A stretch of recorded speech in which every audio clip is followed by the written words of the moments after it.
యేసుక్రీస్తు నామంలో బెతస్తా విడుదల పరిచర్య తరపున మీకు ప్రేమపూర్వకమైన వందనాలు. ఇది నా వాక్య ధ్యానము. నా వెంబడి రండి, నేను మిమ్మల్ని మనుషులను పట్టు జాలరుగా చేతునని యేసు వారితో చెప్పిన మత్తయి సువార్త 4:19.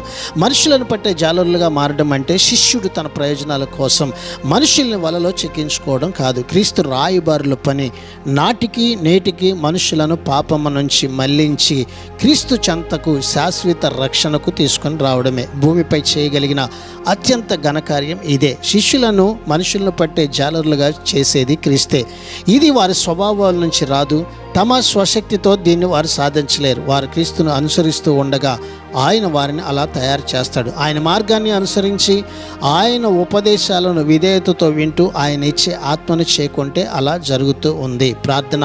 మహాపరిశుద్ధుడా, మహోన్నతుడా, జీవాధిపతి, మా మంచి యేసయ్య, నీ మహాకృపను బట్టి ప్రేమించి మరొక నూతన దినాన్ని మాకు ఇచ్చినందుకు నీకు వందనాలు, స్తోత్రాలు చెల్లిస్తూ మేము నిన్ను వెంబడిస్తూ ప్రభువా ఈ లోకంలో అనేక మందిని రాకడ కొరకు సిద్ధపరిచినట్లుగా, నీ మహిమ కలిగినటువంటి రాకడ కొరకు ప్రజలను ఆయుక్తపరిచినట్లుగా మరొకసారి మమ్మల్ని జ్ఞాపకం చేసుకుని నీ సన్నిధిలో మమ్మల్ని బలపరచమని యేసు ప్రశస్త నామంలో ప్రార్థించి అడిగి వేడుకుంటున్నాము తండ్రి.